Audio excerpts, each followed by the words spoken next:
Hello everyone, welcome to the 2023 Lifestaff Easy Mode Guide for New World. Today we'll be covering builds, secondaries, attributes, important perks, gems, Heartrunes, and important gameplay and rotation abilities. Getting started with the builds, the Lifestaff has two primary setups, both of which can be used in PvP or PvE.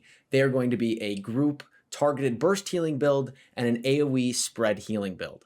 Build number one is the group targeted healing build looking at burst and single target healing. You'll be using Divine Embrace, Sacred Ground, and Orb of Protection. We'll be going into the healing side first. This is going to focus around using Absolved and Blissful Touch to get free healing off our light attacks. We'll then go all the way into Divine Embrace, taking both Shared Struggle and Rebound because with the new update to bounces, this is just a great one to have. And because you're looking at group healing, it's an extra way to get Divine Embraces out for cooldown reduction and other AoE healing opportunities.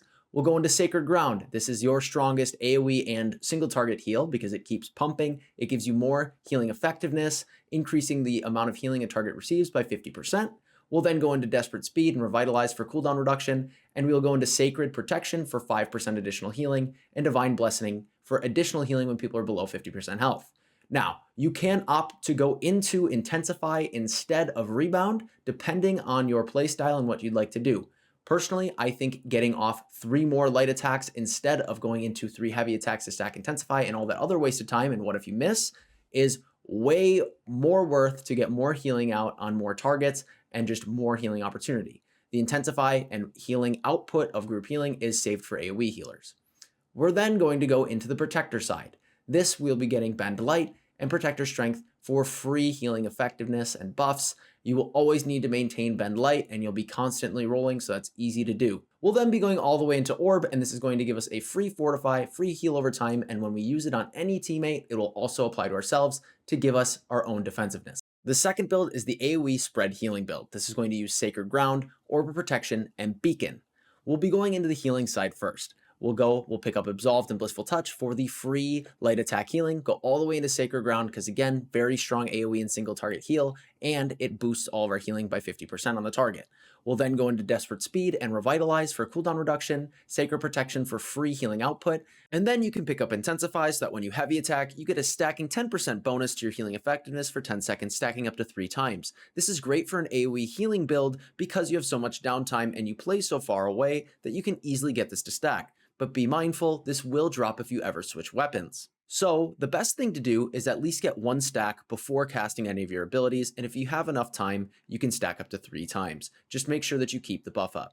Now on the Protector side, we'll be going all the way into Orb of Protection. This is going to give a 10% Fortify buff for 20 seconds and give all of your allies a significant heal over time effect that lasts for a long duration. It does offer a little bit of burst healing and some damage if you do end up hitting a target with it. The big thing to highlight though is Shared Protection. If you ever successfully heal an ally with Orb of Protection, you also get that Fortify and Recovery without ever having to cast it onto yourself. We'll also then go into Bend Light for healing effectiveness. We'll go into Protector Strength because you'll always have a buff, so you'll always be doing 20% more healing. We'll take Protector's Touch because we'll be throwing out so many light attacks that will have a pretty constant Fortify. And then we'll end up taking Beacon, but only going into 2 points. In an ideal world, if you're running full Refreshing Evasion, you don't actually need Radiance's Blessing, but you never know in PvP combat or even PvE, so it's just best to take it. Now, there is room for a pivot. If you are somebody that doesn't like to take Intensify because they don't find enough value in it, and you just want to always light attack so that you're always getting Blissful Touch healing off and getting cooldown reduction from Revitalize and even cooldown reduction from Desperate Speed, you can take out Intensify and go into Speed of Light so that you're giving a little bit more utility from your beacon. On to the secondaries. The best 2 options that synergize with the Lifestaff are the Rapier and the Void Gauntlet. The Rapier is going to be the best thing for defensiveness and mobility. It's commonly the premier survivability pick for PvP healing. This is used for group targeted healers who are looking to dive in and out of packs, reposition, and save their own lives. For the Void Gauntlet, this is going to be the offensive pick or premier PvE option. It offers increased healing output through Orb of Decay. You can use it for heals over time as well as burst healing, and it does offer a few ways to save your life, but is mainly for group utility through buffs, CC, and general damage. With that being said, you can still use either weapon in either healing build. If you want more offensive output, even in your group targeted build, use the Void Gauntlet. If you want more defensiveness, use the Rapier. It just depends on your playstyle. Next, on to attributes. Personally, I feel the best split is 300 plus focus and 200 con. 200 con is going to give you enough survivability in both PvP and PvE, and 300 focus is going to give you enough healing output to see success in both PvE and PvP content, so you can use this universally. Alternatively, if you are AoE spread healing in PvP, you can go as low as you would like with your con and pump up as much focus as you could possibly play with. It just depends on your playstyle and comfortability. So you are looking to pump out as much healing as possible. You can still use a 300-200 build or adjust your con as low as 50. The most important perks in any healing setup are going to be split between weapon perks, general armor perks, jewelry perks, and then PvP and PvE specific perks on your armor. Starting off with a targeted group healing build. On your weapon, you will want Blessed, Refreshing Move, and then Refreshing Divine Embrace for your ability perk on weapon. On your armor, you will want Fortifying Sacred Ground, Mending Protection, and Refreshing. For your jewelry, you'll be looking for Hardy and Sacred on your ring. On your amulet, you'll want Health and Stam Recovery, and on your earring, you'll at least want Refreshing Toast. If you are AoE healing, on our weapon, we no longer want Refreshing Divine Embrace and would rather take Mending Protection here for increased healing output. On our armor, all of your Refreshing will switch to Refreshing Evasion because this is our primary form of cooldown reduction with some pretty big cooldowns. Other than that, it's going to be pretty similar to your group targeted healing build. Now for our PvP and PvE specific perks. In PvP, we're going to be looking for Resil, Freedom, and Shirking Fortification. And in PvE, we'll be looking for things like Physical Aversion, Elemental Aversion, and our respective ward for whatever enemy type we're facing. Next, onto gems. In our life staff, we are going to want a normal diamond. This is going to be the only gem that will give us increased healing output.